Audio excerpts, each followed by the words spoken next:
In the beginning, There was a word, there was a word, and the word was, God, I don't know, the word was God. and God took, he says, let there be light, let there be darkness. And he took the light from the darkness. And then he created the world in 6 days. And the 7th day, we had a rest. You listen, It was a Sabbath. and have a Saturday. Sorry, I'm not be funny joke. Sorry about that. And then he, They always ask why you took your first drink. I think I gave you the reasons that I thought were, for me, the first time I spoke to you. So I think that's down. You can blame the drink to a certain extent with the man himself. You know, probably drink is a problem to an extent. But then again, with broken marriages, circumstances, you know, that were beyond their control, consequently they fell down. But they're to be tolerated, they're to be helped. It's a problem that involves all of us, because it could happen to any man.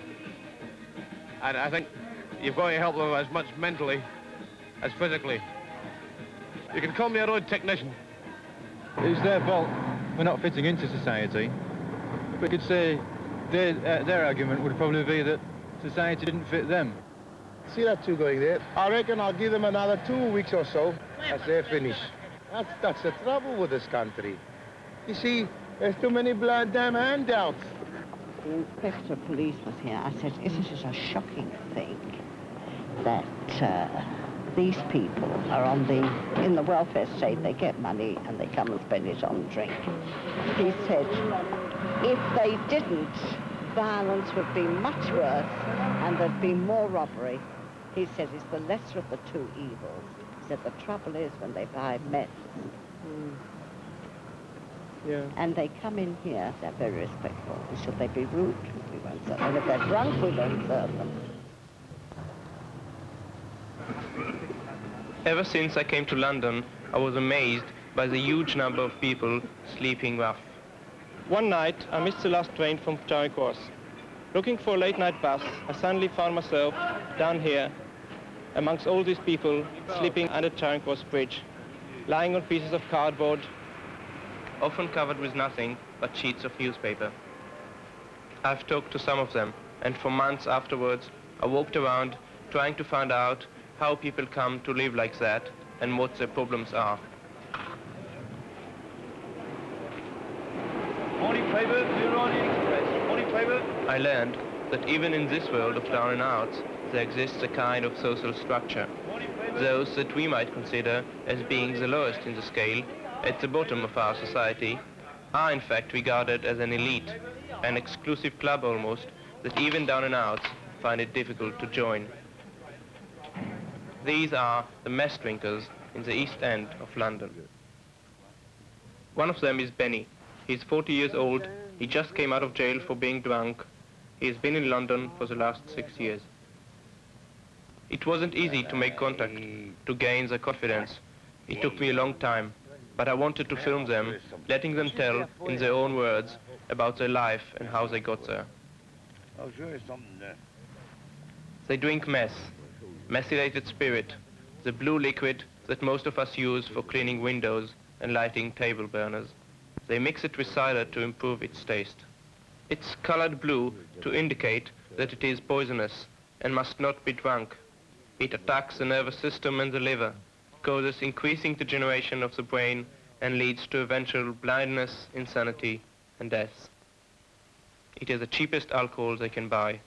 They call it the queer stuff. The queer stuff is methylated spirits and surgical spirits. That's the terminology we use. Well, I may as well be honest. I have drank it often, but I'm trying not to touch it these days, which I'm not doing. But I did take it quite often. I'd no other, well, there was nothing else there at the time. And the compulsion for another drink. I drink it. It's cheaper at times, and sometimes you can't afford anything dearer.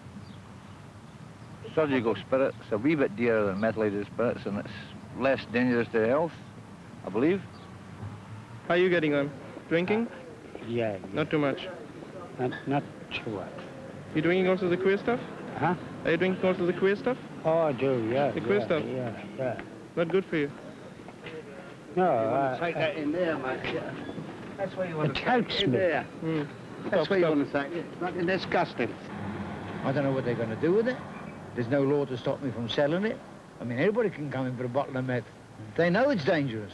The more they drink it, the worse it is. You see them 1 week, the following week, you don't see them at all. Maybe they've moved away, maybe they've gone somewhere else, I don't know. There's two sizes. There's a 2 shilling bottle and a 3 shilling bottle. They buy a cheap wine, and they mix it. Goes longer, further. I'm not supposed to know what they do with it. I wouldn't ask them nothing. It's got nothing to do with me. They always ask why you took your first drink. Forever my memory can go back. And to when my brothers couldn't even use their tongue, I seen them drinking. That was my younger brothers and sisters. The grandfather and my grandmother had us queuing up for the sake of doing a good turn, for to keep the cold winds off us in the cold. She used to give us drops of whiskey with sugar, toddy. When I became to the age of a reason and common sense, maybe when I was 7, she would send me to the licensed grocer. Even then I was taking the whiskey out the Jill bottle and turning the water for it to fill the bottle up and giving the granny it. And I've seen her hiding the whiskey and my uncle's hiding the drink. And I used to go to where I had it. I nearly lost where I come from. All the boys done the same. And drink what was ever in it, then fill it with water. And nobody even know the difference because they were nearly drunk all the time. Once you're alcoholic, unless you've got a very strong willpower, which, according to statistics, there's only a third of them can do it, it's a waste of time. Yeah, it was good enough. Just an ordinary sort of family. Working class family. I was brought up of decent, hard-working Scottish parents. I was brought up in an orphanage and a cottage home, and I got no love from anybody. You understand? Now, if you want to blur this across the world, blur it, and I'm telling you the truth now. I didn't even know my own birthday.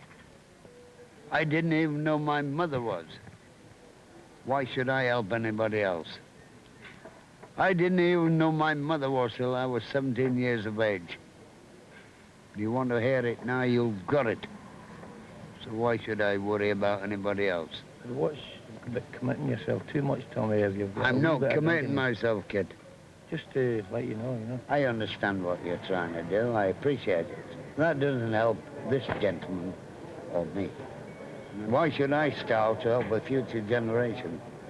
Talking sense now, I know it. This is the modern world. This is the way it goes. But why do you think that, I mean, if we get trying to help people, why do you think people got into this situation from the beginning? Why should I be a martyr for the future generation? You don't think that there's any... I don't think it's worth it. Why?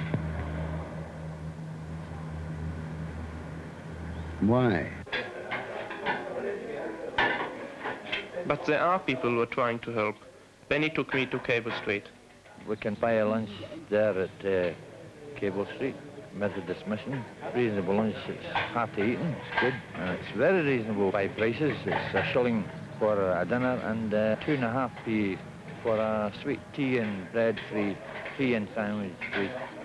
So it's very reasonable if a person's hungry. It really is. It's exceptional. I go to for a clean-up and pass the time.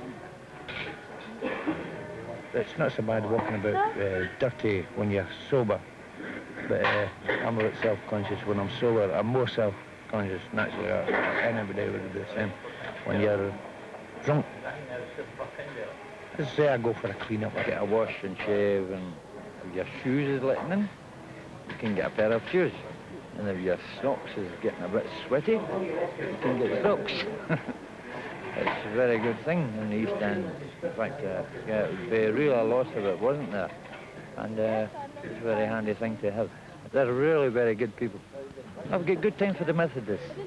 They're okay. They're good. They're good. They've helped me in other ways as well. Good people. I asked Benny to tell me his life story. Left school, worked up till I was 18. At that time, when I was 18, that was 1952. I was in national service in the army from 1952 to 54. Come out, get demobbed at the army. Worked in Glasgow, where I'm born and brought up. First job out of the army was Glasgow Water Department. There about a year, and then whatever, changed that job and had other jobs, which I suppose most people do. Some people have jobs longer than others. Drinking too much, the usual, at the weekends. Weekend drinker at that time I was. I couldn't stay at home any longer. My father had to tell me to go, which I don't blame him one wee bit for. Then lodged in a couple of hostels in Glasgow, and then found lodgings. Still stayed at work, but the drink was interfering with my work, or one way or the other. Or maybe it was the work that was interfering with my drink. And then got lodgings with Meg. Settled down with Meg quite well. Meg was a widow, a lady who was finding it hard to meet ends meet, so a lodger would help her budget, or would help things with her. So I went as a lodger for a month, and Meg and I got attracted to each other. Well, at least I got attracted to Meg anyway, and we stayed for about 6 years, which was a great 6 years. I wasn't good enough for Meg, really, but it was good. I was happy and everything. And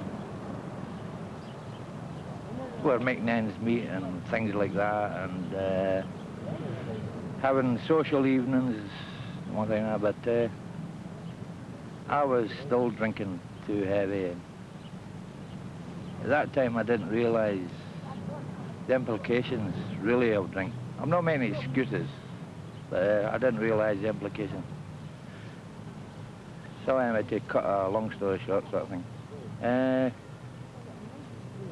about 6 years, I wasn't any hero with Meg. I was good to her the first 4 years, but I wasn't much good to her the last 2 years. And then on the 6th year, Meg got knocked down and killed with a bus back in Glasgow. So that gave me a good excuse for drinking harder. So then I drifted on to London because there wasn't much good there. So I drifted down to London. There's not much more I can say. London, I've worked in London and roughed it in London.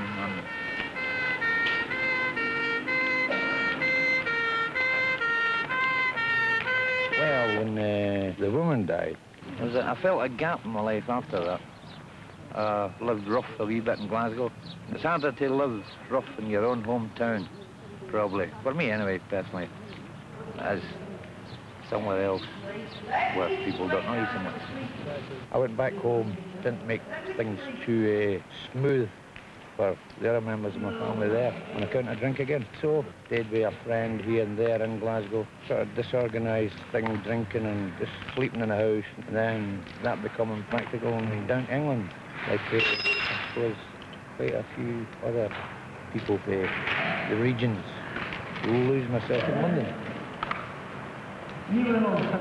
My closest friend in London, really, all in all, was at the time.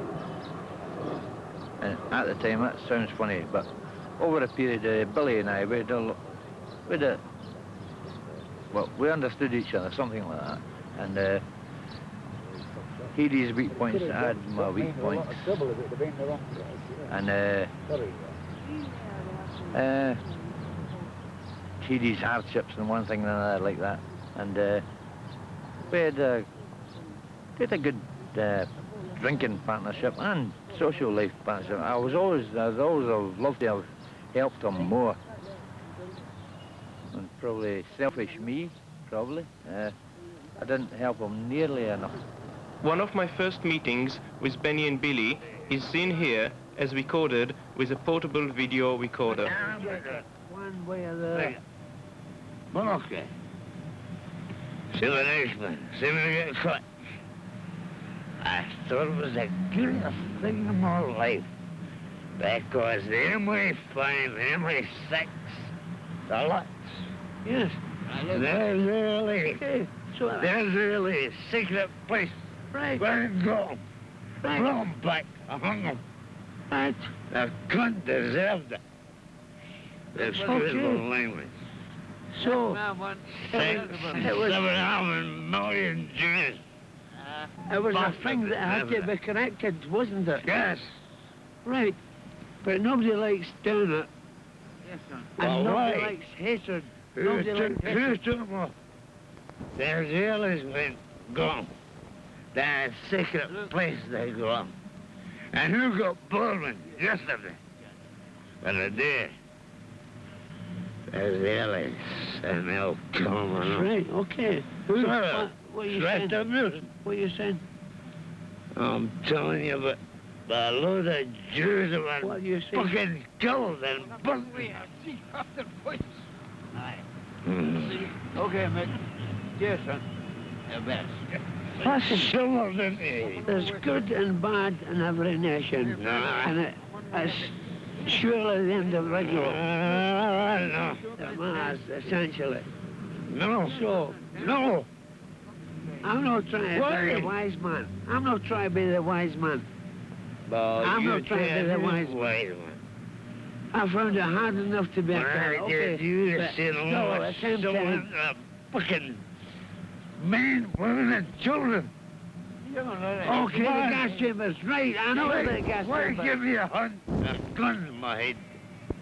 I'll shoot my head before I tell me. A wee cat, a wee lassie. A wee Jewish lassie. Are you Jewish? Just say it. Are you Jewish? No, he's partly Jewish. He's Scottish. Partly Jewish. Do you like the Jews? Scottish. Yes. Shalom. Scottish. I told him I told her. Shalom. If I was a rich man.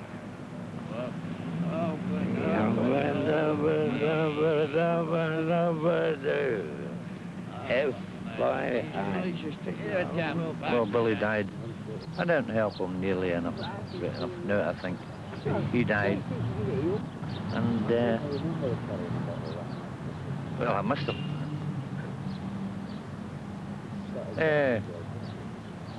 Well, I just missed him, that was it. That's all you do. There's no answer to death. It'll come to us all someday.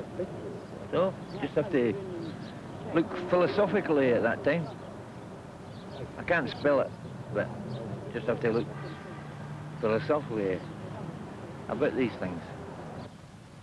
I think friendship is somebody you've got the most in common with. I've met Tommy there, who's sitting across there. Tommy's probably just an example. Another guy like me to meet, and we have struck up a friendship. And another couple of people, names I won't mention for the reason that they might be embarrassed being on a film. Tommy had an illness. He has his ups and downs. He went to work for about 3 or 4 months there a while back and done quite well. Oh, well, I was surprised at how well he had done, because he's a heavy drinker like myself. He done very well, and he broke out again, as we say, broke out on a drink again. Tommy, do you think it could happen to anybody? Yeah, I suppose so. It happens to thousands, doesn't it? Well, possibly, I suppose anybody could be alcoholist if they are weak-minded enough to give way to it.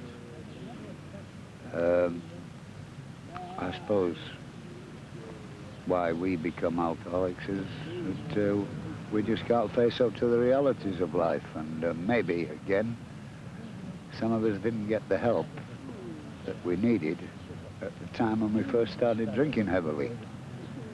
And we just let circumstances get us down and let it get on top of us. I don't care about who comes after me, kid. I never worried about people when I came into the world. Everybody has his ups and downs, but some let it get, some really let them get them down. I mean, I've had plenty of opportunities, plenty of chances. I've had my ups and downs in life. But it's always the drink that's beaten me. Why, I do not know. As I say, a doctor once told me that you don't inherit alcoholism. And he was probably right, because he's a very clever doctor. So I suppose it's the weak-willed of us, like myself, that go to the wall. Whereas with other people, they just don't let it get them down.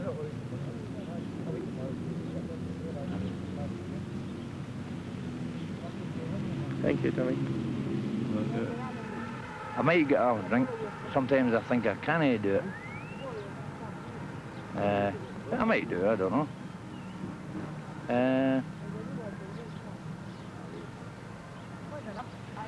It's easy to just stay off it for a week. It's, to use an AA term, it's not staying off it, it's staying stopped. It's not stopping drinking, it's staying stopped is the difficulty. A week, a fortnight, a month. For me, it's difficult. It's difficult for any alcohol. I may as well use the term, that's what it is. With alcohol, I'm an alcoholic. And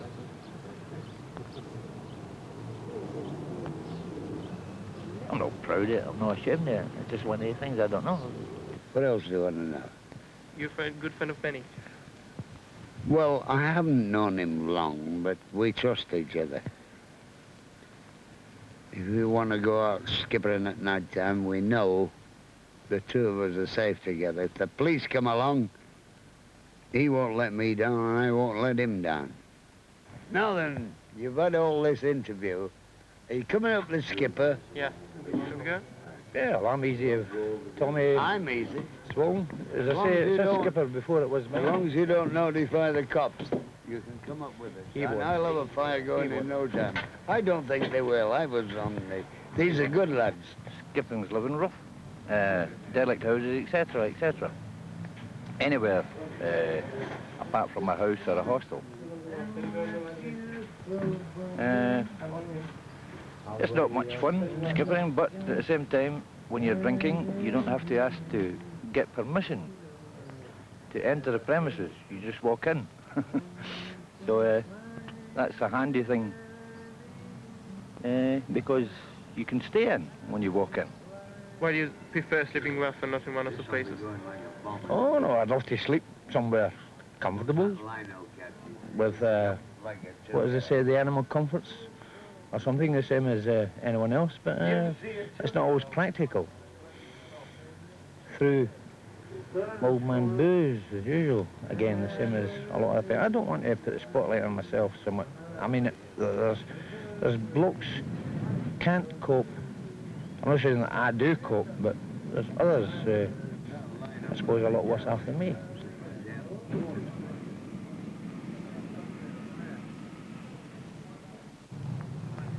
They spend their nights in different ways. Benny and his friends by skippering, others sleep rough in the street, and some go to the bonfire near Spitalfield Market seeking warmth. But Benny doesn't like to go there. I've done it 3 or 4 times. You get really dirty. It's not comfortable, and you can't depend on the law not coming. In fact, they usually do a wee look round. Well, I don't always want to get lifted before I've been drunk. Here, near Spitalfield Market, some people spend whole nights seeking the warmth of the fire. This is one of the places to which the nightly soup run comes, organized by the Methodist Eastern Mission. Each night, a different voluntary organization distributes soup and bread to destitutes. Anybody don't have a soup? This is my second time, son. Your second time. God bless you. 2 months later, I met Benny again. What are you doing today? I'm working these days, and I've been working for about the last, I think my 5th week. So, and I'm working a bit overtime, wee bit, and Saturdays to about 1. So I'm just more or less adapting to work again, you know. And you're dry now? Pardon? You're dry, you don't drink anymore? Haven't touched a drop for 3 weeks. Yeah, 3 weeks. I'll give it a little bit of rest for as long as I can. No promises. Fed up make them. Who wants coffee? 1, 2, you? Okay. Well, this house is absolutely wonderful. It's run by a Methodist mission in the East End here. It's entirely different to the couple of places I've been before, in that the house is run by the men, more or less, by the residents, and it's a good house to come home to, really, because, as I say, everybody's equal and there's no rules, except maybe 1 or 2 we make up ourselves to help each other, to keep organised a wee bit, like, say, minor things. It's up to me to search myself and see if I want to go off drink. I could go out just now and get a bottle of whiskey, I suppose, or whatever I wanted. You know, as long as I just drink it and behave myself, that'd be all right. Might be a wee word or something from Mother, but he would forgive me. It's a good feeling to have the choice that, and to know that decision is yours. What actually made you to make this change? What actually happened? Well, I was fed up with the way, as I told you in earlier interviews, the way, well, you actually saw the kind of life that I was leading at the time, in the previous interviews. She got killed with a bus. How long ago? 5 years ago. In a longer. Yeah. Well. Oh, I didn't.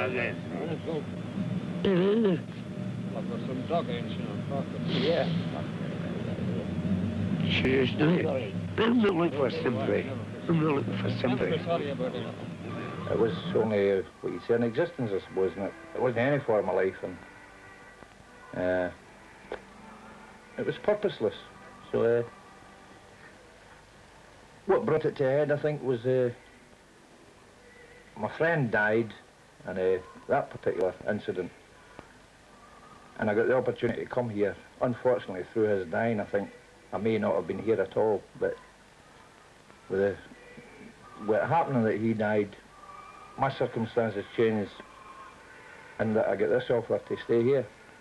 So, and the impact of him dying, and seeing that, well, this is the way it goes, where this is the way that sort of life,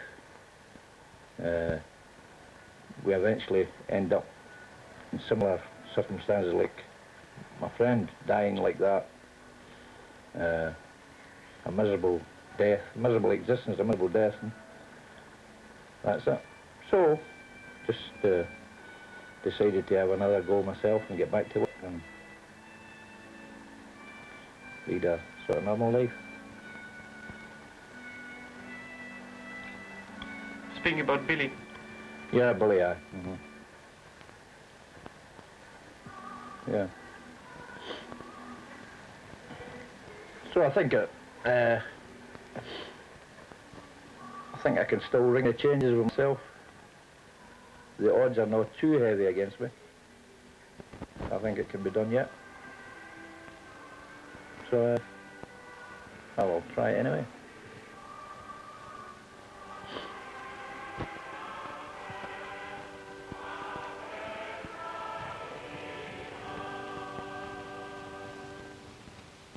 But it didn't last.